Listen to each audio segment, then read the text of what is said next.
नमस्कार. महाराष्ट्रातल्या सर्व मतदार बंधू भगिनींचं प्रथमतः मी आभार व्यक्त करतो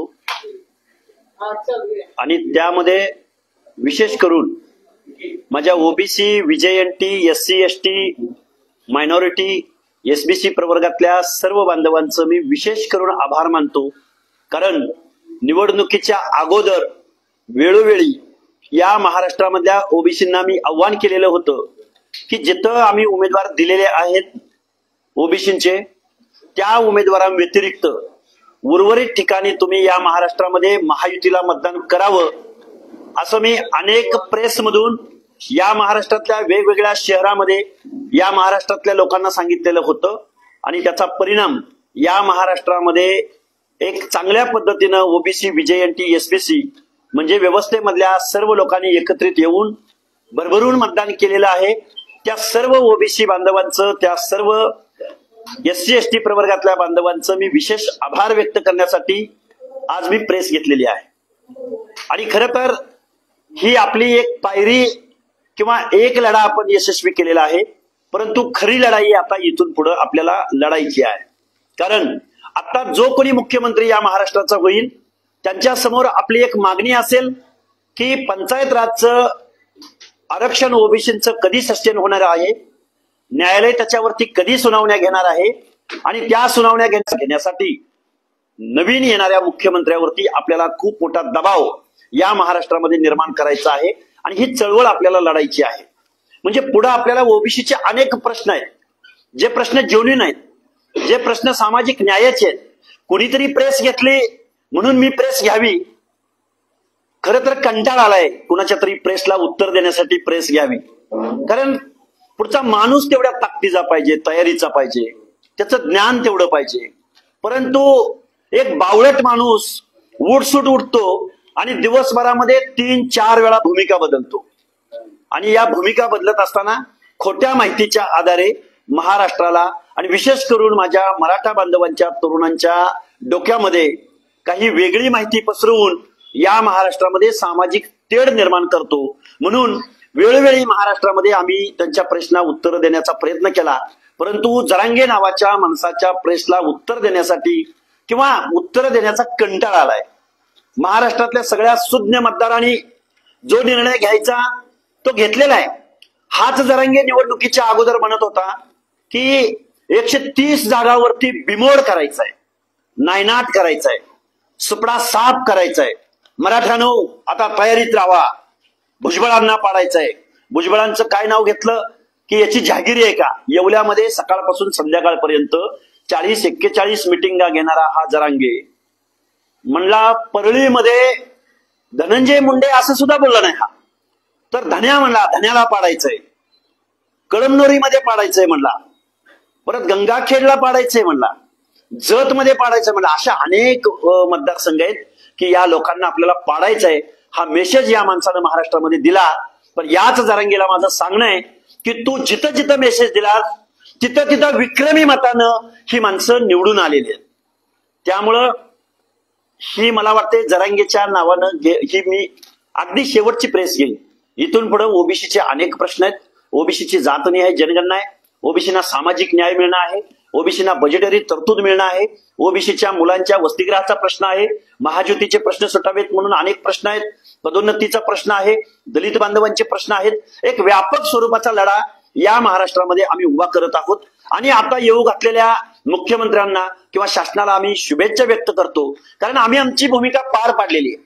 आता उत्तरदायित्व किंवा एक इथल्या सर्व जनतेला अपिलिंग सरकार, आणि आम्ही असं म्हणत नाही की आमचेच प्रश्न सोडवा. या महाराष्ट्रामधल्या तमाम 12-13 करोड जनतेच्या दायित्वाची शपथ इथला मुख्यमंत्री घेणार आहे आणि या 12-13 करोड जनतेचे प्रश्न या मुख्यमंत्र्यांनी सोडवावेत अशी आमची अपेक्षा आहे. विजन सक्सेस झालं, एक पायरी आमची सक्सेस झालेली आहे. कारण ओबीसीच्या समोर समर्थ पर्याय, समर्थ पक्ष किंवा समर्थ उमेदवार आमच्याकडे समर्थ पर्याय देऊ शकलो नाही. त्यामुळे आम्ही जे काही 8-9 उमेदवार उभे केलेले होते आणि मी ज्यांच्या सभा घेतल्या त्यांना भरभरून मतं दिलेले आहेत, त्याची लिस्ट मी तुमच्या समोर वाचू शकतो. कालच जरांगे नावाचा खुलचट बावळट माणूस, कुठलीही माहिती न घेता बोलणारा माणूस, त्याला माझं सांगणं आहे मी जिथं सभा घेतल्या ना तिथल्या लोकांची यादी मी आणलेली आहे तुमच्या समोर, आणि त्या माणसांना किती मतं पडलेली आहेत त्या 9 उमेदवारांना जिथं जिथं मी सभा घेतलेल्या आहेत त्याची यादी मला खरं तर या महाराष्ट्राला वाचून दाखवायची. त्यामुळे जरांगे नावाच्या माणसानं थोडासा अभ्यास करून थोडीशी माहिती घेऊन बोलावं. खूप आज जरांगेला माझं एक सांगणं आहे, अरे तू भुजबळांना पराभूत करायला गेलास, त्या राजेश टोपेचं काय झालं? आम्ही मागच्या 2 महिन्यामध्ये वेळोवेळी सांगितलेलं होतं की राजेश टोपेंचा पराभव करणार करणार करणार. त्याच राजेश टोपेंच्या मतदारसंघामध्ये आम्ही कावेरीताई खटके नावाची एक महिला उमेदवार उभी केली होती, लोकवर्गणीतनं उभी केली होती. जरांगे तू कान खोलून ऐक, त्या कावेरीताई खटके यांना 21,000 मतं पडलेले आहेत आणि राजेश टोपेची 25 वर्षाची सत्ता 2500 मतांनी आम्ही घालवलेली आहे. कर ना अनालिसिस, वाच. आम्ही तुझ्यासारखं खोटं नाही बोलत. तू बीडमध्ये 10,000 स्क्वेअर फुटाच्या जागेमध्ये किती माणसं बसू शकतात? तो 10,000 म्हणला 25 लाख लोकांची गर्दी झाली म्हणला. त्यामुळे लबाड आणि फालतू बोलणारा माणूस, खरं तर माझ्या मराठा बांधवांच्या तरुणांच्या माती भडकवून 2 समाजामध्ये विद्वेष निर्माण करणारा हा माणूस, त्याला ही चपराक आहे. महाराष्ट्रातल्या सुज्ञ जनतेनं या माणसाला दिलेली ही चपराक आहे. आणि मी ज्या ठिकाणी 9 ठिकाणी सभा घेतल्या ती यादी मी तुमच्या समोर, नाव मतदारसंघाने त्यांना पडलेली मतं, ही यादी मी तुमच्या समोर वाचून दाखवत आहे. माझी भूमिकाच अशी होती की माझे जे उमेदवार आहेत ते उमेदवार सोडून बाकीच्या ठिकाणी तुम्ही महायुतीला पाठिंबा द्यावा, ही मी वेळोवेळी घेतलेली भूमिका आहे. तर त्यामध्ये मी बघा, जिंतूर मतदारसंघामध्ये सुरेश नागरे होते, त्यांना 57,000 मतं पडलेले आहेत, एक उमेदवार.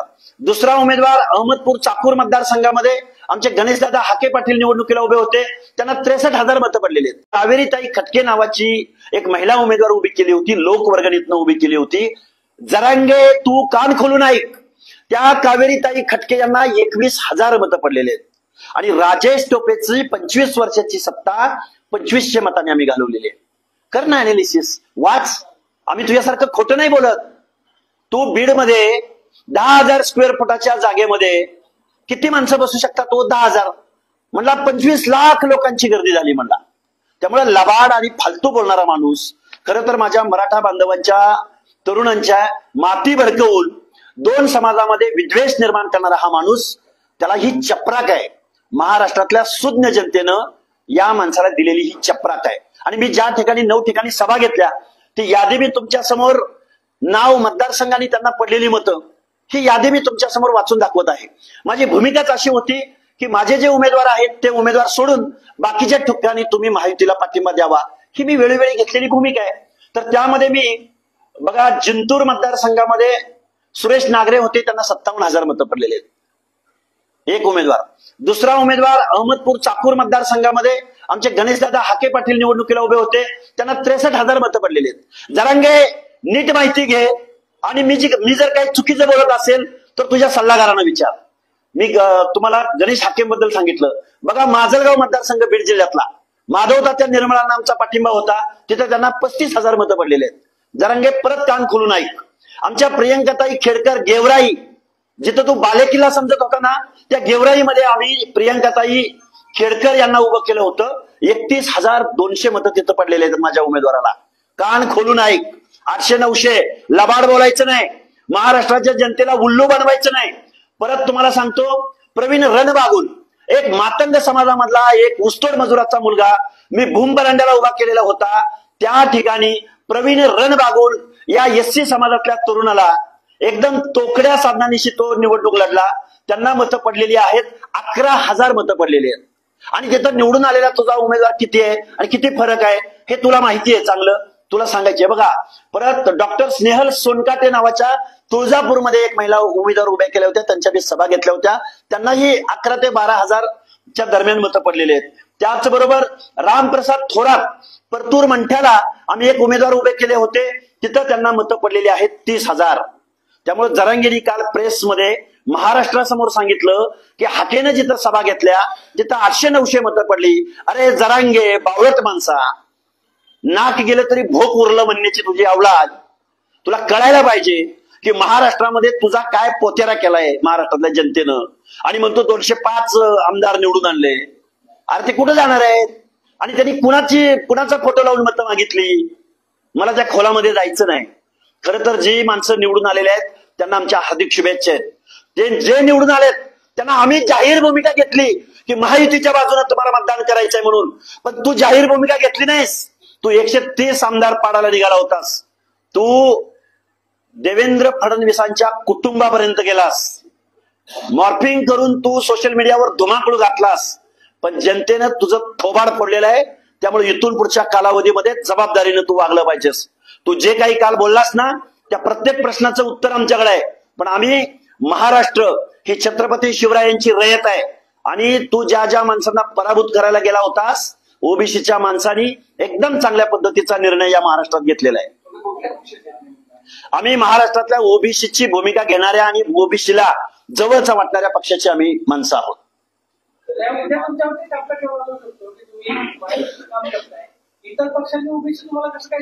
इतर पक्षातल्या सगळ्या लोकांनी ठरवलं ना, म्हणून तर महायुती सत्तेत आली ना. एवढा क्लीन स्वीप इतर पक्षातले लोक इकडे मतदान केल्याशिवाय कसा मिळाला? माझ्यासाठी ओबीसी महत्वाचं आहे, परंतु सत्तेमध्ये येणारा पक्ष माझ्यासाठी माझे प्रश्न सुटणार कसे? आमच्या ओबीसीचे प्रश्न सोडवणार कोण? सत्तेतलाच. तुम्ही अर्थ काहीही घ्या, मी जाहीर भूमिका घेतली ना महायुतीच्या बाजूनं. त्यामुळे तुम्ही मला ठपका लावा नाहीतर काही लावा. जरांगेने महाविकास आघाडीची म्हणजे शरद पवारांची भूमिका घेतली होती. त्या रोहित पवारांचं कान कापून, त्यांचा जो विजय आहे कान कापून सोडलेले आहेत आम्ही त्यांचे. त्यांना नाक उरलेलं नाही. कुणाची मिटिंग घेतल्या? अहो नाशिकमध्ये जावा, तुम्ही घनसावंगीमध्ये जावा. अरे सगळ्या बरं, मी जाहीर भूमिका घेतली ना. मग मी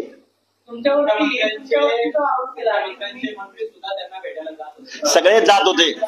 आमचा रोष असा होता की जर सर्वपक्षीय लोक जर जरांगेंना भेटायला जात असतील तर ते ओबीसीला एवढं इग्नोर का करत होते? आम्ही ठाम भूमिका घेतली ना. तुम्ही आरोप लावू नका. मी सांगतोय ना की आम्ही महायुतीला मतदान करा म्हणून सांगितलं होतं.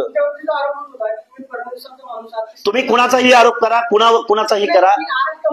अरे मी महायुतीला पाठिंबा दिलाच होता ना. मी ओबीसी मी सगळ्यांना दिला होता असे सांगेल. एकनाथ शिंदेना त्यांनी 10% एससीबीसीचा आरक्षणाचा निर्णय घेतला होता. तो जरांगेंना मान्य नव्हता. तो ओबीसी मधून आरक्षण मागत होता. त्यामुळे आम्ही महायुती म्हटलेलं आहे, आम्ही एकट्या भाजपला म्हटलेलं नाही. निवडणुकापूर्वी तुम्ही महाविकास आघाडीची सुपारी घेतली, हो ओबीसीच्या प्रश्नासाठी घेतली मी.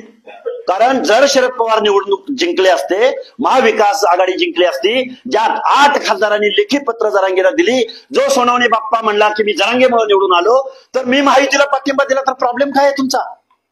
कुणाचा प्रॉब्लेम असायचं काय कारण आहे? ज्या बाप्पा सोनवणेंनी सांगितलं की मी जरांगेमुळे निवडून आलो ते तुम्हाला चालतं. मग मी महायुतीची बाजू घेतली तर तुम्हाला अडचण यायचा काय प्रश्न आहे?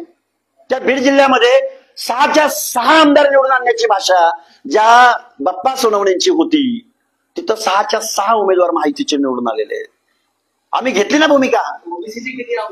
ओबीसीचे बघा, ओबीसीचे मी माधव हा जो प्रयोग होता या महाराष्ट्रामध्ये, माधव बरोबर ओबीसी सुद्धा एकवटला. माळी 7 आले, धनगर 7 आले, वंजारी 7 आले, बंजारा 3 आले, कासारी 1 आला. अजून आमच्याकडे काही यादी नावं येतील. म्हणजे आम्ही तेली लिंगायत 7 जण आले.